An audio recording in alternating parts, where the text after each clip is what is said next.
novamente, né? Que privilégio, eu estou tendo a honra de estar aqui com vocês. E eu quero dizer para vocês que ele estava mencionando aqui os momentos de oração. E eu te digo que a ideia de uma semana de oração não é se limitar ao tempo. É que através de uma semana de oração, ela apenas reforça que a gente tem que ter uma vida de oração.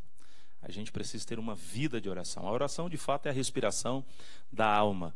E a ideia é essa. A gente ora no momento e vive orando e vai andando orando e daqui a pouco vem para o culto e ora de novo e tal. Por quê? Porque não dá tempo nem pecar. Quando pensar pecar, já está orando e tal. Essa é a ideia. A gente tem que estar sempre orando, tá bom? Vamos para a Bíblia Sagrada. Livro de Lucas. Vou tirar aqui a palavra de Deus.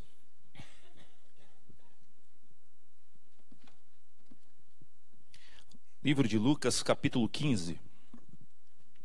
A Bíblia é a única arma que atira no morto e faz ele reviver. A Bíblia tem assim um poder extraordinário. A Bíblia não foi produzida para informar as pessoas, a Bíblia foi produzida para transformar as pessoas. E é impressionante como a gente lê a Bíblia e ela tem esse poder de transformar a nossa vida, mudar a nossa conduta, ajustar o nosso foco. E essa é a ideia de hoje, tá bom? Vamos ler, mas antes a gente vai fazer uma oração. Então, por gentileza, feche teus olhos e nós vamos orar. Muito obrigado, Senhor, porque estamos aqui novamente. E temos esse privilégio tremendo, de maneira livre, ter essa liberdade de estudar a Tua Palavra. E queremos mais uma vez te pedir autorização. Nós queremos te pedir que da mesma forma que o Senhor inspirou os profetas, que o Senhor nos ilumine, a fim de que possamos compreender aquilo que exatamente o Senhor deseja falar. E mais uma vez, nós queremos te pedir que o homem desapareça e que, por favor, Jesus apareça. Que seja muito claro, visível a glória do Senhor atuando aqui neste lugar. Temos a certeza da Tua bênção e por isso nós vamos concluir a prece. Ela vai assinada no nome de Jesus. Amém. Lucas capítulo 15. Interessante que esse capítulo aqui ele é conhecido entre os teólogos como sendo o capítulo dos achados e perdidos. Se você observar a sequência, você vai perceber que Jesus fala da ovelha perdida, de 100, quantas ovelhas perderam? De 100 quantas? Uma, então é 1%. Aí daqui a pouco vem a história da moedinha, da dracma perdida, de 10, quantas se perderam? Uma só se perdeu, então já é 10%. E depois vem a história do filho pródigo, que a gente poderia trocar nomenclatura, já que os títulos não foram inspirados. Então, a gente poderia trocar como sendo os filhos perdidos. E aí, de 2 filhos, quantos se perderam? 50%. Então, Jesus ele tratou esse assunto da perda. Aliás, aqui é um dos últimos sermões de Jesus, se você olhar a trajetória dele aí.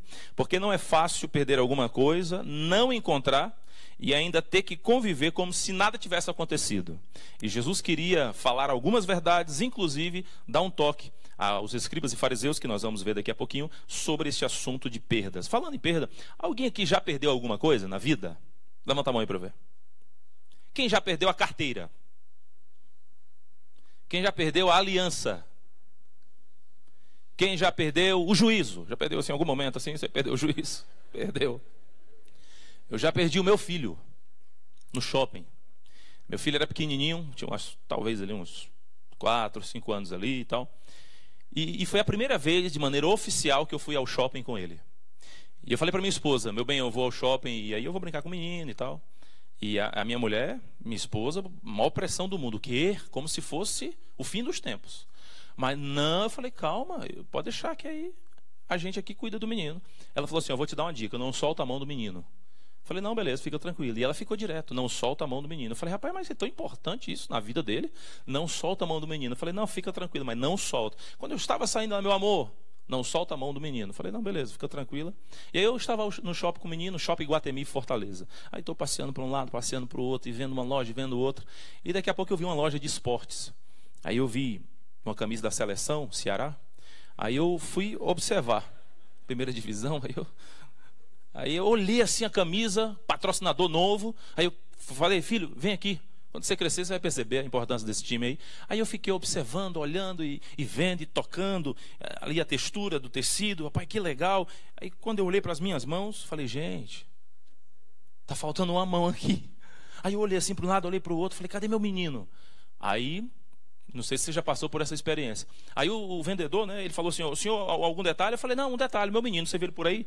Ele, não, eu não vi não. Eu falei, rapaz, cadê o menino? Aí na hora eu escutei, não solta a mão do menino.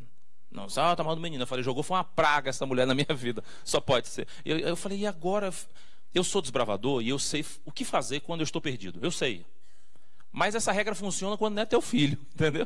Porque quando é o filho, você bate logo com desespero. E quando eu saí, olhei para um lado, olhei para o outro, aquela multidão de gente passando, eu falei, meu Deus do céu, e agora, Senhor, cadê esse menino? Eu comecei a pensar, eu vou voltar e vou pela mesma trajetória que eu vim, eu vou ver se tem alguma loja, daqui a pouco tem um brinquedo lá, um subconsciente, eu sei lá se um boneco deu tchau para ele, eu não sei, eu vou atrás. Eu fiquei desesperado, não sabia nem conectar o pensamento. Aí eu estou andando para um lado, andando para o outro. Eu falei, meu Deus, e agora? Quanto mais eu andava, mais agonia dava. De repente, uma voz no som do shopping falou assim, ó, atenção, senhor pastor Rafael. Opa. Falei, opa, isso é nós aí, irmão. Seu filho se encontra perdido. Aí eu já... Rapaz, não sei se é porque eu era pastor, porque todo mundo acha que pastor não erra.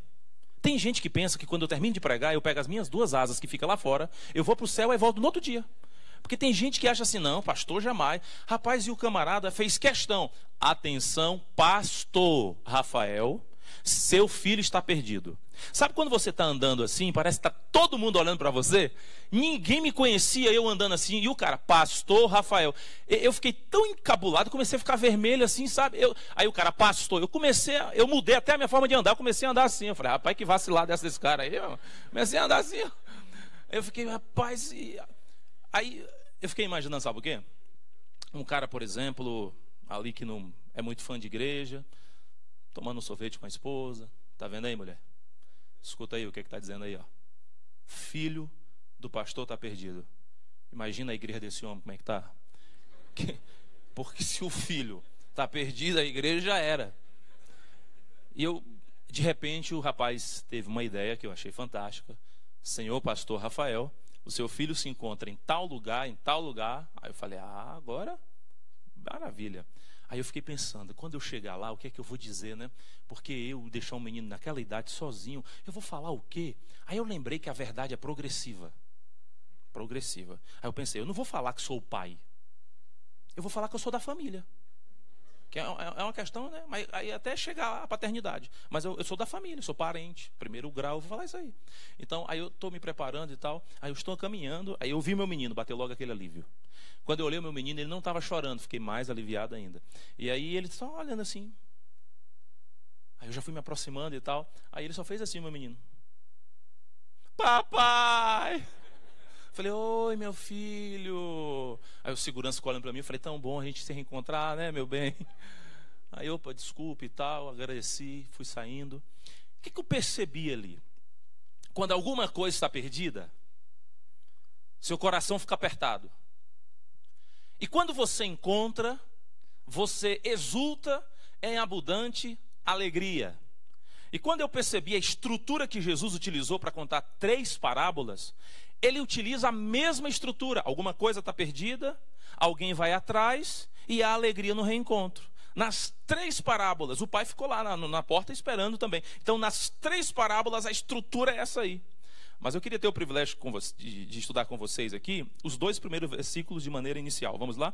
Versículo 1. Aproximavam-se de Jesus todos os publicanos e pecadores para o ouvir. E murmuravam os fariseus e escribas, dizendo, este recebe pecadores e come com eles. Vamos parar um pouquinho e vamos refletir aqui.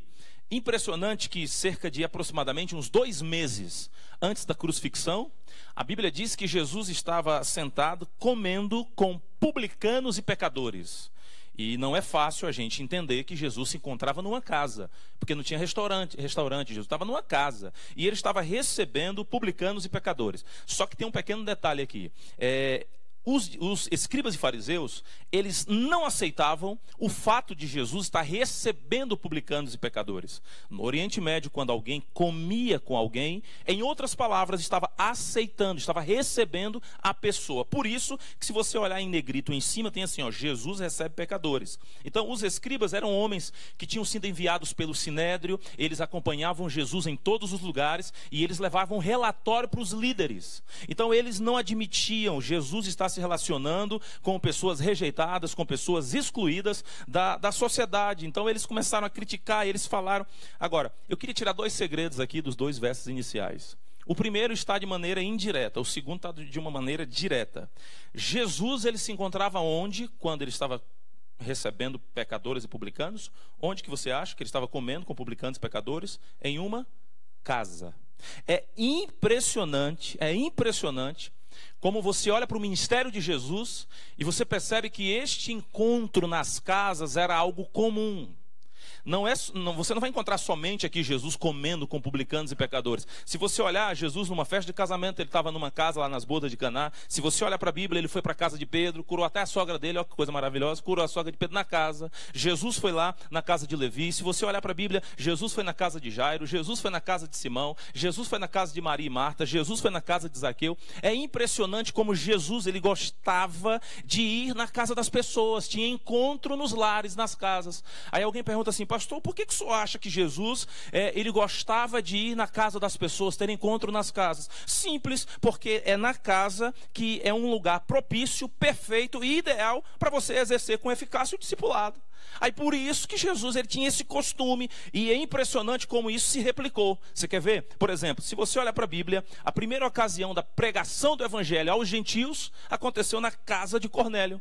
O batismo do Espírito Santo desceu sobre os discípulos quando eles estavam reunidos todos na mesma casa. As primeiras igrejas que o apóstolo Paulo organizou, todas foram organizadas em casas. Então deixa eu te dizer aqui um segredo para a nossa vida, para a gente ser feliz. A gente tem que pegar essa lição de Jesus, esse hábito de Jesus e praticá-lo na nossa vida. A gente se encontrar nas casas. Mas pastor, por que isso? Porque na casa o relacionamento é estreitado, é efetivo, é saudável, a comunhão é fortalecida. E deixa eu te dizer uma coisa, o discipulado tem eficácia. Na igreja adventista esse encontro tem uma nomenclatura. Alguém lembra qual que é? Pequenos grupos, né? Lá fora o pessoal chama de células. Então assim, gente, é muito legal. Eu faço parte de um pequeno grupo. É muito legal. Um ambiente informal, onde você se aprofunda na comunhão, você se aprofunda no relacionamento. Ali você chora, ali você canta, ali você abraça. É um momento assim diferencial. Por isso que você encontra mais de 10 vezes Jesus indo nas casas das pessoas. E quando eu olho para isso, na Bíblia, eu vejo Ellen White dizendo que isso tem que ser um hábito na vida de todo cristão. Quantos aqui fazem parte de um pequeno grupo? Levanta a mão. Maravilha. Se por acaso você não faz parte, de repente você está nos assistindo pela internet, criatura do céu, vai fazer parte desse negócio, é bom demais. Isso aqui eu aprendo na Bíblia, é um segredo. Se Jesus fazia, eu tenho que fazer também, ué. Agora, um outro segredo que eu vejo aqui, esse está mais direto, é que Jesus, ele estava com publicanos e pecadores. Então, ele atraía pessoas que os religiosos nem se aproximavam. E Jesus gostava de atender a necessidade do povo. Olha que coisa linda. Além de Jesus pregar no templo, a Bíblia diz, né? No templo, além de ir nas casas, a Bíblia diz que Jesus, ele ia ao encontro da comunidade. Ele supria, ele trazia a comunidade para perto dele. E quando a Bíblia fala assim, ó, pecadores, traduzindo, a Bíblia está dizendo ali, ó, ali tinham enfermos, ali tinham samaritanos, ali tinham mulheres, ali estavam pessoas que não tinham o privilégio da educação rabínica, ali estavam pobres. Por que mulheres? É porque naquela época a mulher tinha um valor quase que irrisório. Mudou, graças a Deus. Mas naquela época a mulher praticamente não tinha moral nenhuma. Então ali tinham pobres. Ellen White diz assim, ó, a tarefa principal de Cristo era exercer um ministério em favor dos pobres. A Ellen White diz assim, ó, a tarefa principal de Cristo era se aproximar dos necessitados, suprir a necessidade. Todo mundo conhece aquele texto que diz que Jesus, antes de falar vem e segue-me, Jesus se aproximava, demonstrava simpatia, Jesus abraçava, Jesus atendia a necessidade, para depois Jesus falar vem e segue-me. Então assim, ó, olhando para a Bíblia é fácil. Se Jesus estava numa casa, ele estava recebendo pecadores, pessoas pessoas desqualificadas. Possivelmente ele estava recebendo estas pessoas para abraçá-las, atender a necessidade, e depois ele ia dizer: vem e segue-me. Então eu aprendi uma lição aqui.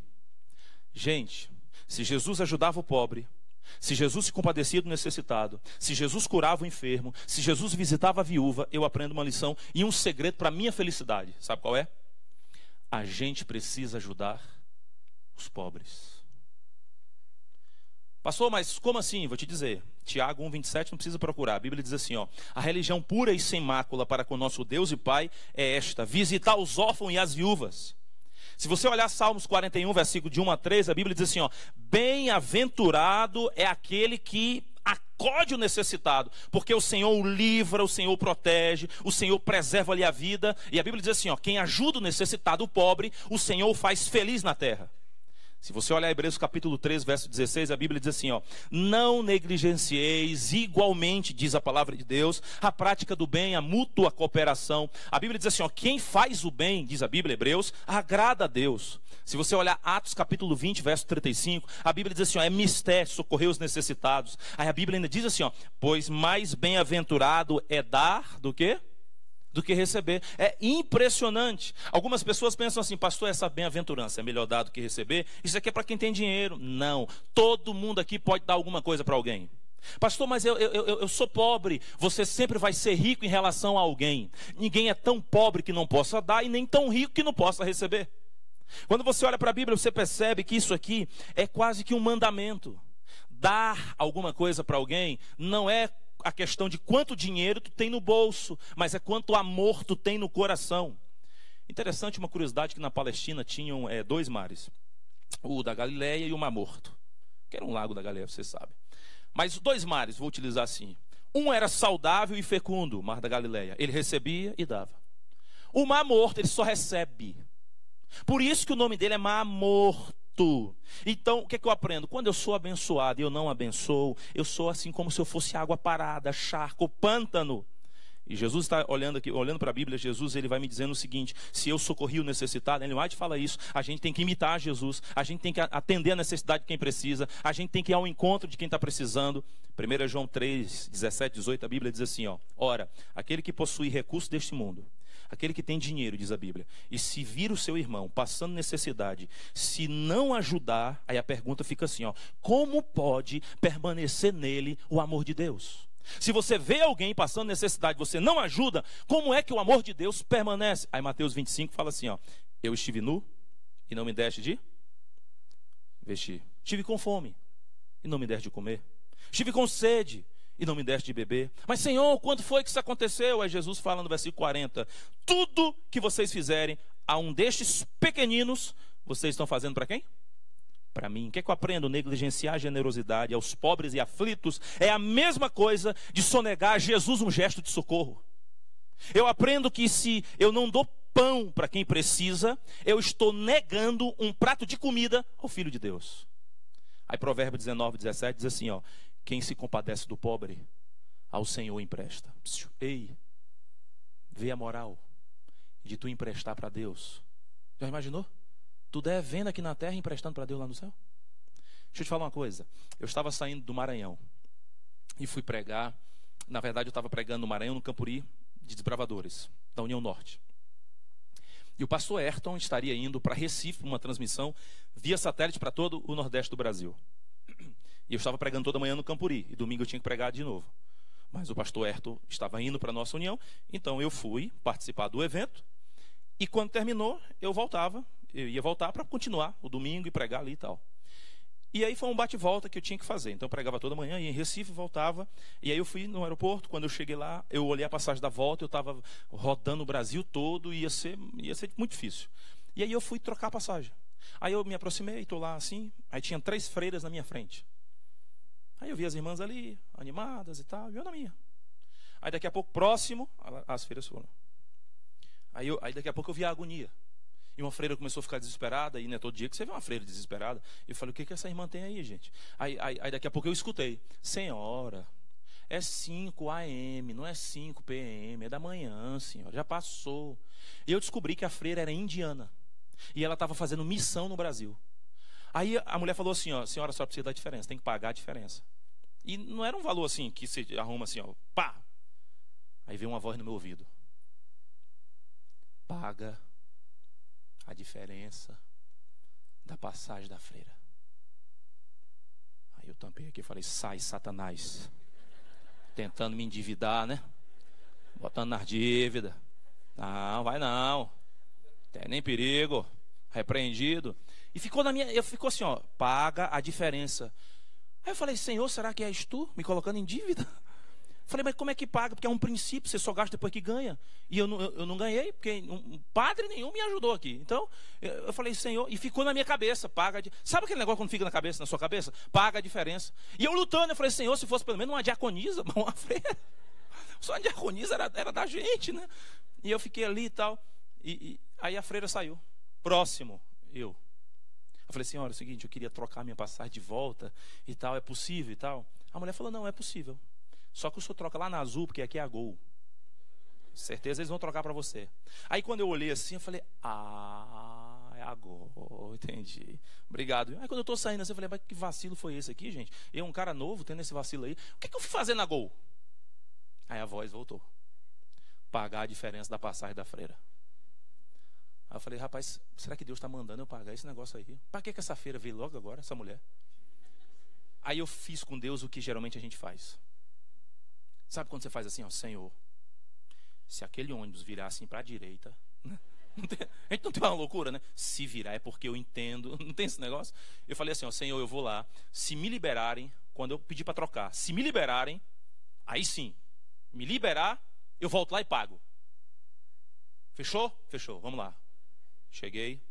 Senhora, eu queria trocar minha passagem aqui. Tá bom, senhor, só um momento. Antes de falar da volta, vamos falar da ida. Se eu voltar atrasado.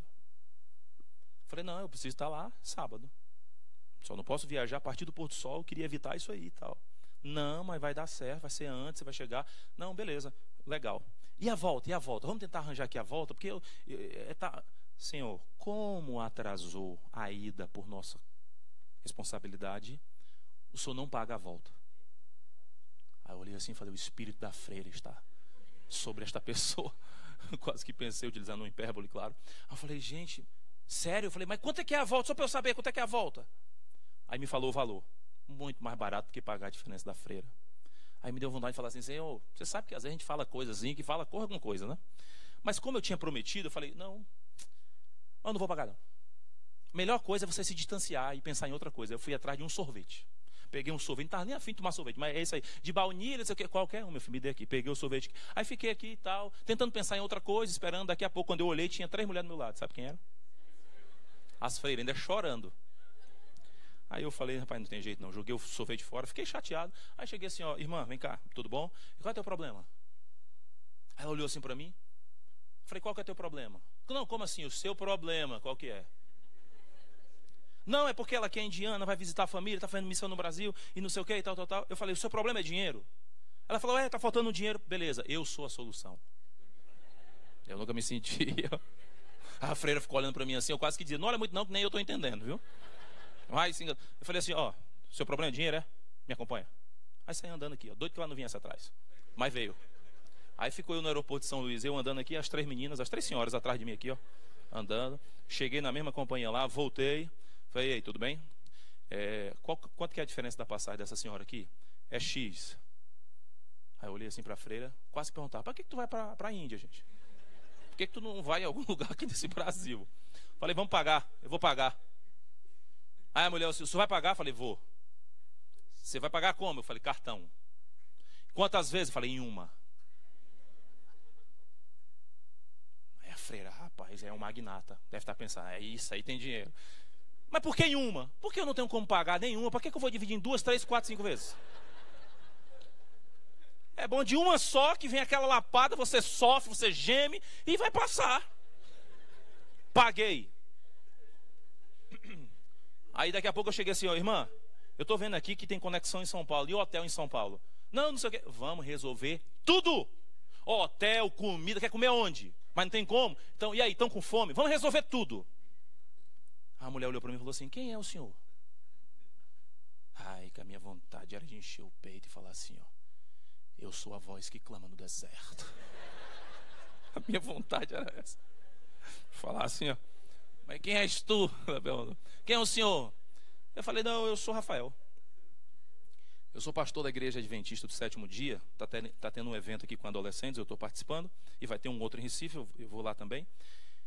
E eu vim aqui. E a gente se encontrou. Aí ela falou assim, ó, você é pastor da igreja adventista? Eu falei, sou, é.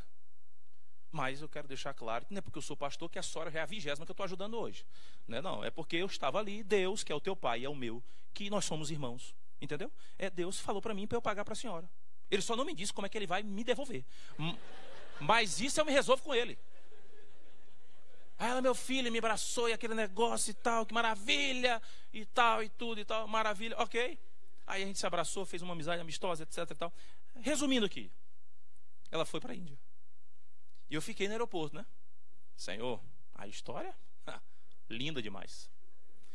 Eu tô com fé. Mas eu queria saber assim, como é que o senhor vai fazer? Só para eu saber assim, o senhor vai já acreditar para mim online, não vai nem aparecer na fatura? Como é que é um milagre? Porque eu só queria saber assim, mas eu estou crendo aqui, eu estou crendo. Uma semana depois eu fui para fora do Brasil fazer um acampamento aí. Aí estou lá pregando, e pregando lá, e não sei o que e tal, e batismo ali no final, e aquela água gelada, e demorando, e não sei o que, e tem que voltar para o Brasil, e não sei o que, papapá e tal. Aí quando eu estou saindo, os irmãos falaram assim, pastor, peraí aqui só um momentinho. Aí o pastor da igreja veio e tal, pastor, a gente queria lhe dar aqui uma lembrança. Aí eu, tá bom, geralmente é assim, vai na sua igreja, eu dá uma gravata, faz uma semana de oração, dá um sapato, um negócio, então... O pastor olhou, não, aqui é normal. Aí eles me deram um envelope. Aí quando eu olhei, era envelope com dólares. Falei, gente, isso aí... Aí eu olhei para o pastor assim, eu fiquei meio destreinado. Falei, cara, ele não recebe. Eu falei, não, mas é porque fica meio estranho, né? Como é que eu vou... Aí eu falei, não, recebe. Eu falei, não, homem de Deus, e se é dízimo? E se é oferta? Tu já imaginou? Eu vou sair daqui? Não sei o quê. Aí eu falei assim, ó, irmãos, eu agradeço, mas eu trabalho, eu sou pago 24 horas. Então eu sou remunerado vindo para cá, indo para ali e tal. Pastor, ninguém está lhe pagando, não. O senhor acha que nós estamos lhe pagando? Isso aqui a gente faz com todo mundo. A gente lhe dá um presente. Como nós estamos aqui no feriado, então a gente pegou o dinheiro e nós estamos lhe dando. Falei, irmão, mas para eu receber dinheiro assim... Falei, irmão, me desculpe, mas é porque... A confusão foi tão grande que eu falei, ninguém vai brigar não, me dá. Peguei. Brigar por causa de dinheiro, rapaz? Coloquei aqui na mochila. Aí o pastor, não, fica tranquilo, isso aqui é normal. Aí quando eu estou saindo a outra igreja, pastor, outra igreja. Aí ela vem com outro envelope. Aí eu, que antes estava resistente, comecei a gostar, né? Falei, rapaz, eu preguei de quinta a domingo, vários envelopes, eu vou marcar um evangelismo público aqui, então. Eu falei, meu Deus. Aí quando eu estou saindo a terceira igreja, pastor. Aí o pastor, rapaz, fique tranquilo. Isso aí é normal, fique tranquilo. Vai ser até uma ofensa você falar que não quer. Eu falei, não, ninguém vai ofender ninguém aqui não. Aí recebi 3 envelopes. Rapaz, aí você fica assim todo errado, entendeu? Você não sabe como proceder. Porque imagina de você receber dinheiro.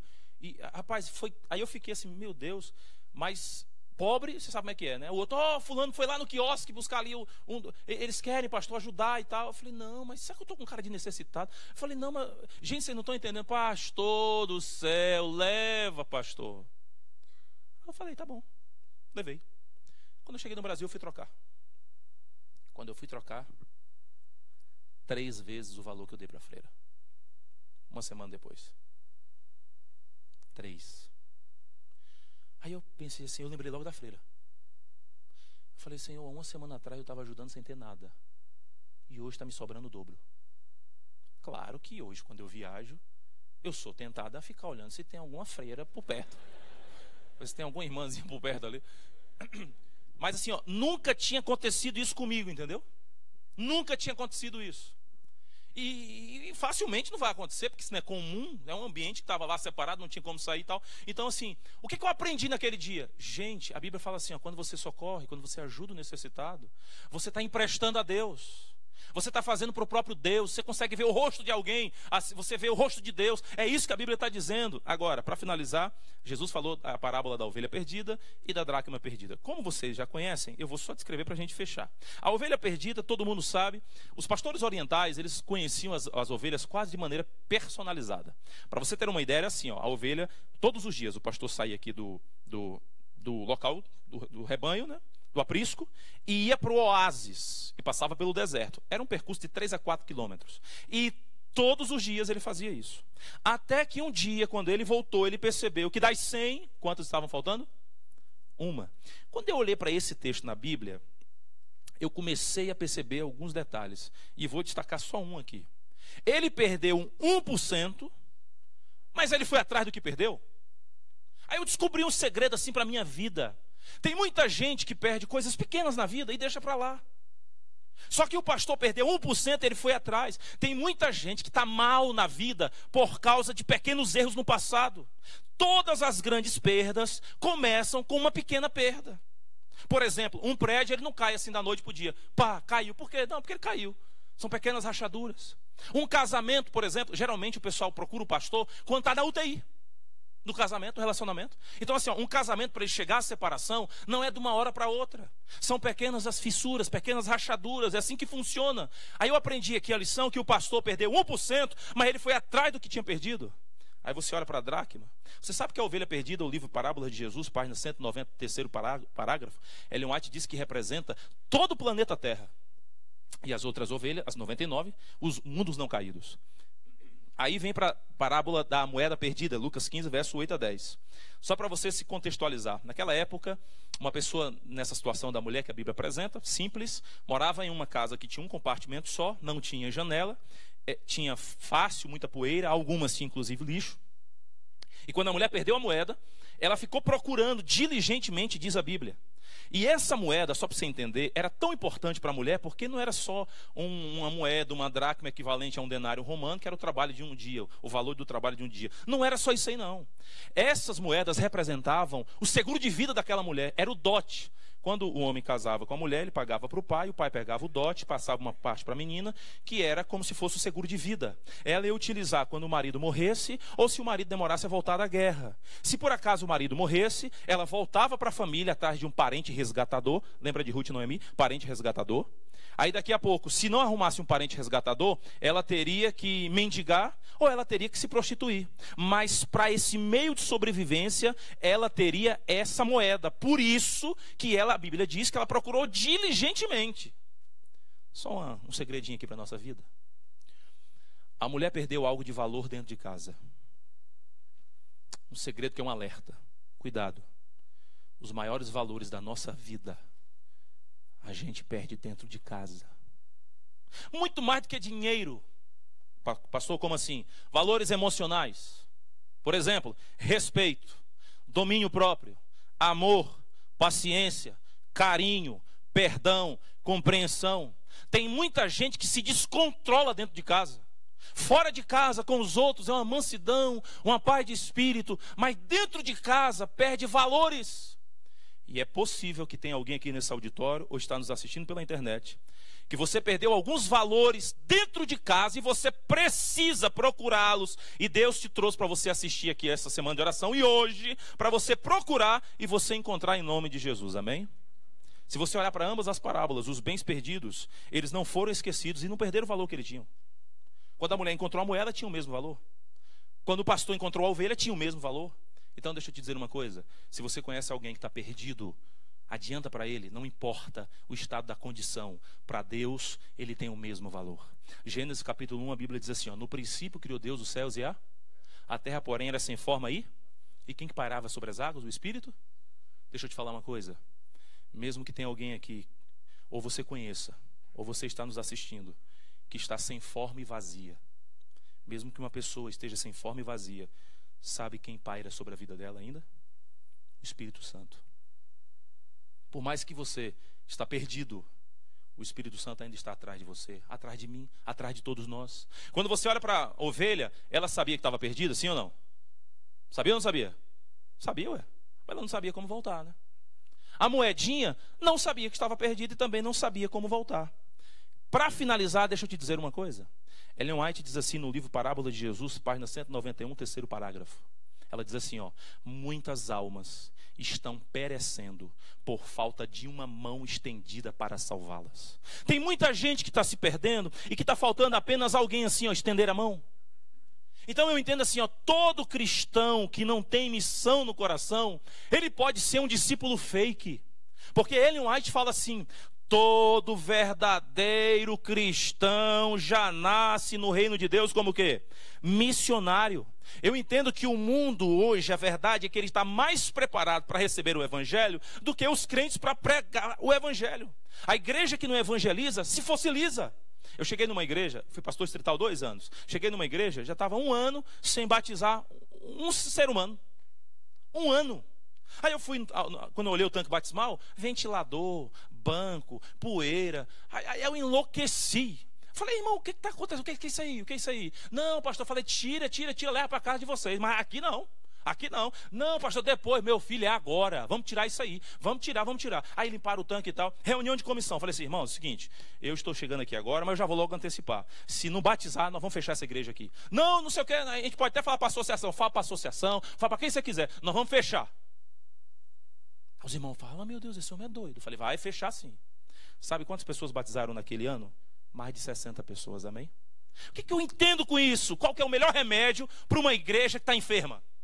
Dieta missionária. Pronto, irmãos, vamos fazer uma dieta missionária aqui. Não existe igreja pobre que não possa fazer evangelismo. Entendeu? Existe igreja pobre porque não fez evangelismo. Gente, é o seguinte, a palavra de Deus ela é para importação e exportação. Então a gente usa para importação, mas a gente usa também para exportação. E eu aprendi uma frase assim, quem não evangeliza precisa ser evangelizado. Se tu não evangeliza, tu tem que ser evangelizado. Mas por quê, pastor? Porque quem tem Cristo no coração tem evangelismo na veia.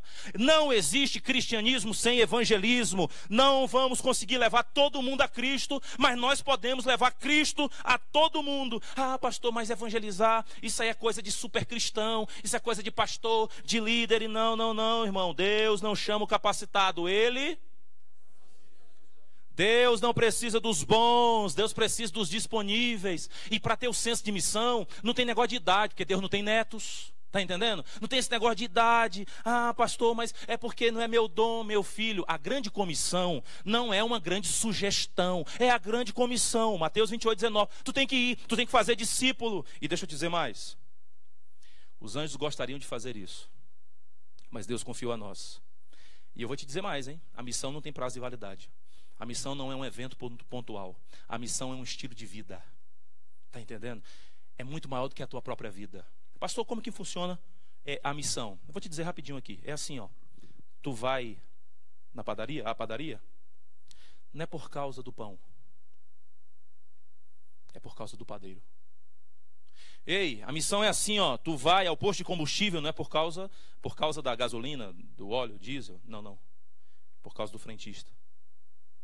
Tu vai ao restaurante, não é por causa do alimento, é por causa do garçom.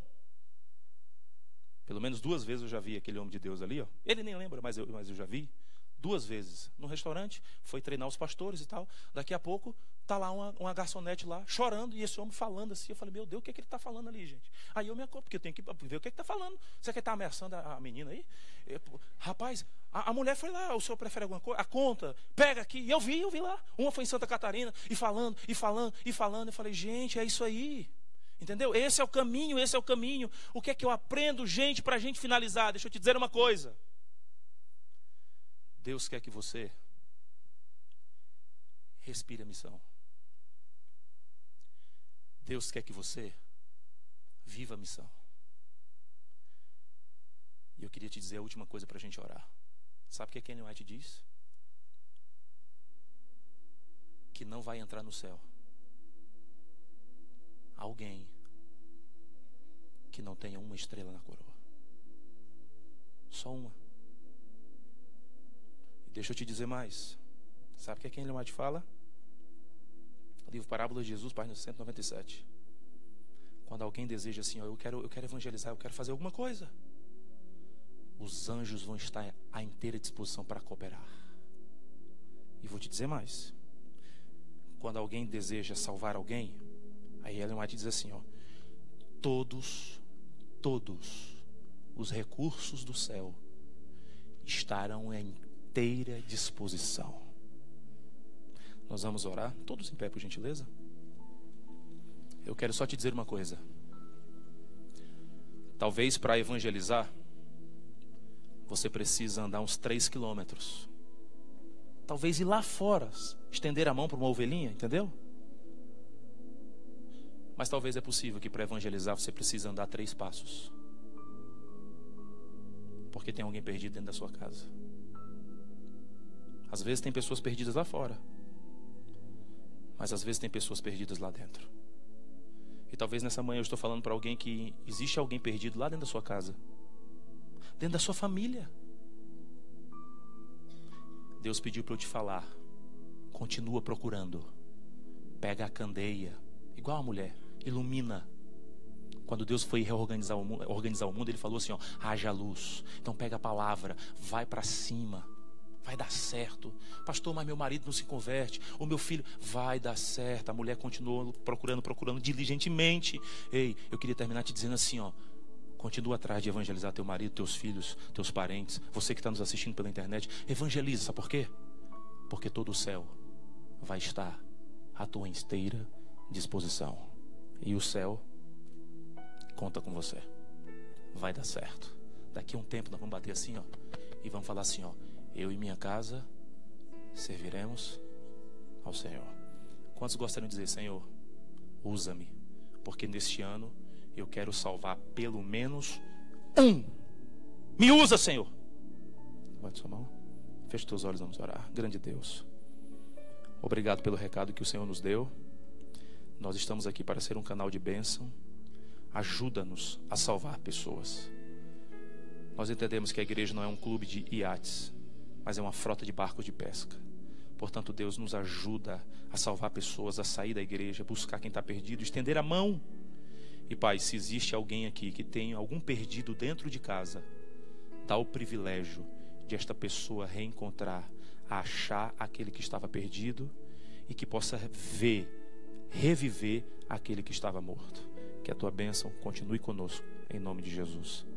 Amém. Vocês podem sentar, por gentileza?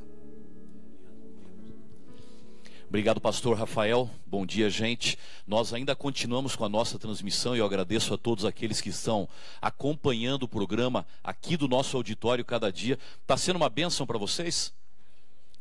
Para mim está sendo. Obrigado, pastor Rafael, porque Deus está te usando com entusiasmo, com conteúdo para falar o coração de cada um de nós. Deus tem uma grande obra para a gente. Pastor Rafael deu uma beliscada nesse tema hoje. Deus tem uma grande obra para a gente. Mas as grandes obras de Deus começam de joelhos. E vocês sabem que a partir de amanhã, em toda a América do Sul, começa o movimento dos 10 dias de oração. E alguém pode perguntar, mas por que a igreja faz 10 dias? Não é para ser uma vida inteira de oração? Claro que é para ser uma vida inteira de oração. Deus nos chamou para isso. Só que há um modelo na Bíblia de um grupo de líderes da igreja, de um grupo de membros da igreja, que por orientação de Deus separou 10 dias. E foi naqueles 10 dias de oração que Deus virou a história do cristianismo, através do poder do Espírito Santo, do cumprimento da missão, e nós hoje somos resultado daqueles 10 dias de oração. Por isso a igreja estimula você a orar todos os dias, a ter uma vida de oração. Não há segurança se nós não estivermos de joelhos ou com o coração em oração todo o tempo. Mas 10 dias é o momento do poder, é o momento da virada, é o momento onde a gente concentra ainda mais o nosso tempo para buscar o Senhor. E eu tenho aqui nas mãos as 2 apostilas e revistas que a gente está recebendo para poder participar dos 10 dias de oração. Aqui na frente tem vários colegas de diferentes departamentos e áreas da igreja, porque todas as áreas que eles lideram estão envolvidas diretamente com os 10 dias. Vocês veem aí desde a família, porque esse ano a ênfase dos 10 dias é a família. Os desbravadores e aventureiros têm o seu material, tem o aplicativo. O Ministério Jovem tem um exército de oração. O Ministério da Mulher, que coordena as ações de oração para toda a América do Sul. O Ministério da Criança, e nós queremos ensinar os intercessores desde pequeno junto com a família. Pastor Bruno é o coordenador da área de reavivamento e reforma para a igreja na América do Sul. Pastor Boger, nós temos 30 dias depois dos primeiros 10, com os 10 dias de oração, buscando Deus em primeiro lugar, lendo a Bíblia a cada dia. O pastor Boger coordena esse movimento. Pastor Edson Schock, através da escola sabatina, porque a gente imagina que ali é o momento de fomentar a missão e a comunhão também. Está todo mundo envolvido, cada departamento da igreja. E eu queria convidar você que trabalha aqui no escritório da Divisão Sul-Americana a participar também. E eu queria convidar você que assiste a gente agora, que ainda ficou um minutinho mais aqui na transmissão, aonde você estiver, no Brasil, falando português, ou em qualquer lugar do mundo, ou se não hablas português, pero hablas espanhol, em qualquer lugar de los 7 países de Sudamérica, ou outros países do mundo, o projeto não é para um país, o projeto é para todos os hijos del Senhor. E a mim eu gostaria de invitar a cada um de vocês, donde quiera que estejam, a que puedan estar involucrados com esse movimento de oração. Eu tenho uma coisa clara no coração, gente, eu tenho repetido em vários lugares por aí. Eu não creio que esses 10 dias de oração são um programa da igreja. Eu creio que esses 10 dias de oração são uma necessidade da igreja. E eu queria convidar vocês a participarem, não porque a gente tem um programa, mas porque a gente tem uma necessidade. Esse momento do mundo, esse momento da igreja, a realidade que a vida das famílias e de cada um de nós está vivendo, é só uma lembrança de que nós não estamos precisando de programas, nós estamos precisando de transformação, nós estamos precisando do poder de Deus. Vocês estão recebendo, amanhã pela manhã o movimento começa. Eu queria pedir a vocês, não dependam aqui da divisão para isso. A gente vai ter aqui no culto momentos especiais, durante o dia dentro do escritório momentos especiais, as nossas igrejas, as redes sociais, mas a força da oração não está no movimento de grupo. A força da oração está no meu contato particular com o Senhor. Acorda mais cedo amanhã, faz a sua leitura, gasta mais tempo orando. Deus vai atuar na família, porque o foco desse ano é a família. Deus vai atuar em você. E sabe qual vai ser o resultado? Ele vai atuar na igreja e através da igreja. Na vida de muito coração sincero, está esperando essa mão estendida para poder buscar. Vocês receberam aí o material? Todo mundo tem uma apostila, um livro desse nas mãos. E eu queria que a gente pudesse terminar, nós temos as atividades de hoje. Eu queria que a gente pudesse terminar tirando uma foto todo mundo junto. Porque a foto mostra só o que está por fora. O que Deus quer, na verdade, é o que está dentro do coração. Mas a foto é o que a gente quer compartilhar com você, internauta, com as igrejas da América do Sul, para dizer o seguinte: está todo mundo junto. Está todo mundo junto. Nas igrejas, nos escritórios e aqui na sede sul-americana da igreja também. Eu queria pedir para vocês, para facilitar, a gente vai desconectar, vai perder a nossa conexão agora na internet, porque a gente vai fazer uma foto interna, o pessoal vai fechar os corredores e não vai dar para você acompanhar. Muito obrigado por estar conosco. Amanhã de manhã você está convidado, convidada a se ligar conosco, porque as bênçãos de Deus vão se repetir. Mas quando você se ligar com a gente amanhã, eu espero que você já tenha dado a sua lida nesse material e gasto mais tempo com o Senhor. Obrigado a vocês, Deus os abençoe. E a gente aqui, vamos só ficar em pé, fechar o corredor, e aqui da frente nós vamos ter a foto, já aproveitando o lugar onde vocês estão. A gente levanta a revista e ao mostrar a revista, a gente mostra a vontade, a disposição